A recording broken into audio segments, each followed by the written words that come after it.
Di antara kabut pagi yang turun perlahan di pegunungan Sumatera Barat, terdapat sebuah negeri tua yang sejarahnya lebih banyak hidup melalui cerita daripada tulisan. Sebuah kerajaan yang tidak dibangun oleh istana megah, tetapi oleh adat yang diwariskan dari leluhur. Inilah kisah kerajaan Minang sebelum masuknya Islam, sebuah peradaban kuno yang membangun identitasnya di tengah alam yang anggun dan keras pada saat bersamaan.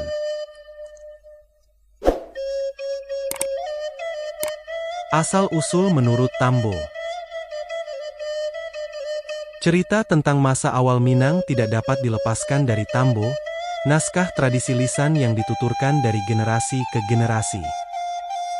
Dalam Tambo, disebutkan bahwa ketika banjir besar menenggelamkan dunia, satu-satunya tempat yang muncul pertama kali adalah Gunung Marapi, puncak yang menjulang seperti poros kehidupan. Di atas lereng-lereng gunung inilah, menurut Tambo, hidup komunitas manusia pertama yang kelak disebut sebagai Urang Minang. Mereka membuka hutan, mengolah tanah, dan mulai membentuk kelompok-kelompok kecil yang tumbuh menjadi nagari. Dari sanalah lahir sistem sosial, aturan adat, dan cara hidup yang kemudian disebut sebagai adat Basandi Alua, Alua Basandi Patut, adat yang bersumber dari petunjuk leluhur, dan leluhur yang belajar dari alam. Para leluhur ini bukan hanya pekerja keras, tapi juga bijaksana dalam mengatur tata kehidupan. Seiring berkembangnya pemukiman, mereka juga membentuk pemimpin adat untuk menjaga keseimbangan hidup. Disinilah fondasi kerajaan mulai terlihat, meski tidak selalu disebut sebagai kerajaan dalam arti klasik. Pembentukan kekuasaan, 3 rajo. Tidak seperti kerajaan-kerajaan besar di Nusantara yang dipimpin satu raja absolut, kekuasaan Minang dibangun secara kolektif. Sistem kepemimpinan mereka terdiri dari 3 unsur. Rajo Alam, pemimpin tertinggi urusan pemerintahan. Rajo Adat, penjaga adat, hukum, dan aturan. Rajo Ibadat, pemimpin dalam urusan spiritual dan kepercayaan lama. 3 pemimpin ini tidak berdiri sendiri. Mereka dibimbing oleh para ninik mamak, pemuka suku, dan cerdik pandai yang memutuskan segala hal melalui musyawarah. Inilah yang membuat kerajaan Minang berbeda. Kekuasaan tidak terpusat, melainkan menyebar melalui jaringan keluarga, kaum, dan nagari. Setiap nagari menjalankan adatnya sendiri, tetapi tetap terikat pada satu pusat kebudayaan yang disebut Minangkabau Tuo, wilayah Hulu Minang yang menjadi tempat bermula adat, tempat lahir budaya, dan pusat pemerintahan kuno.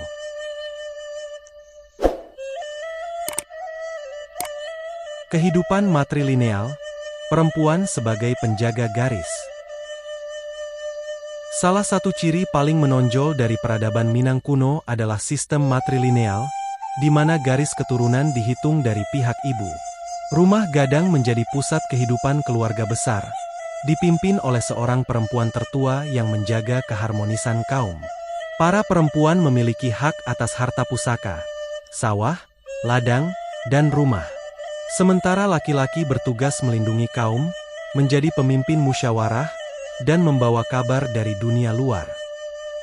Keseimbangan peran ini membuat masyarakat Minang memiliki struktur yang unik dan kuat sejak masa awalnya.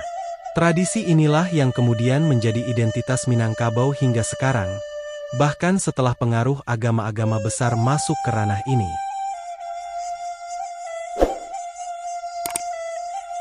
Hubungan dengan alam dan kepercayaan tua. Sebelum mengenal agama-agama dari luar, masyarakat Minang memeluk kepercayaan yang dekat dengan alam. Gunung, sungai, dan pohon-pohon besar dianggap memiliki roh penjaga. Upacara adat dilakukan untuk menghormati kekuatan alam, memohon keselamatan, serta menghindari malapetaka.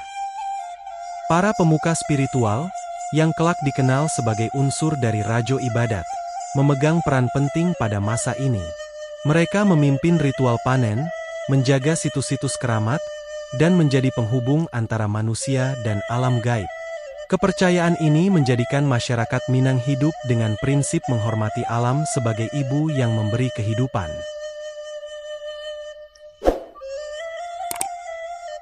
Nagari dan permukiman kuno.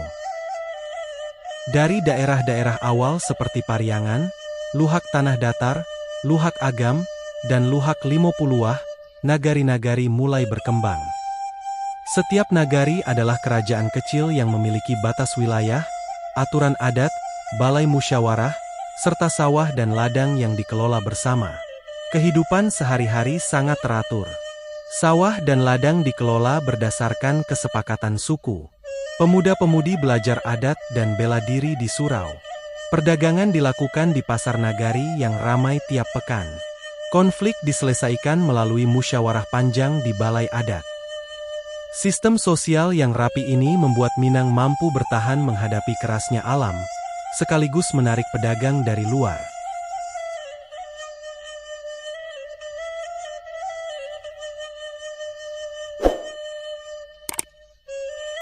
Perdagangan dan hubungan dengan dunia luar. Sebelum kedatangan Islam, Minang telah berhubungan dengan dunia luar melalui jalur perdagangan. Hasil bumi seperti emas, kapur barus, lada, dan rotan menjadi komoditas berharga yang diperdagangkan ke pesisir. Para pedagang dari daerah pesisir seperti pesisir selatan, Pariaman, dan Tiku menjadi perantara antara dataran tinggi Minang dengan pedagang asing yang datang dari India, Persia, dan Arab. Meski begitu, adat Minang tetap menjadi pilar kuat yang tidak mudah goyah. Penetrasi budaya luar berlangsung perlahan dan tidak langsung mengubah struktur sosial kerajaan.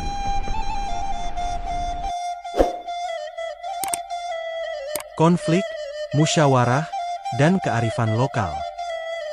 Kehidupan kerajaan tentu tidak selamanya aman.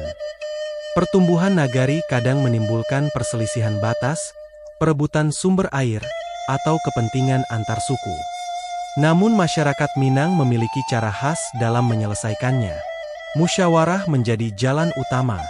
Para ninik mamak, penghulu suku, dan cerdik pandai berkumpul di balai adat. Mereka berdiskusi hingga tercapai mufakat, karena bagi mereka, bulek aya dek pambuluah, bulek kato dek mufakat. Prinsip ini membuat kerajaan tetap stabil meski perpecahan sering muncul. Akhir zaman pra-Islam, menjelang babak baru. Seiring berjalannya waktu, gelombang perubahan mulai datang.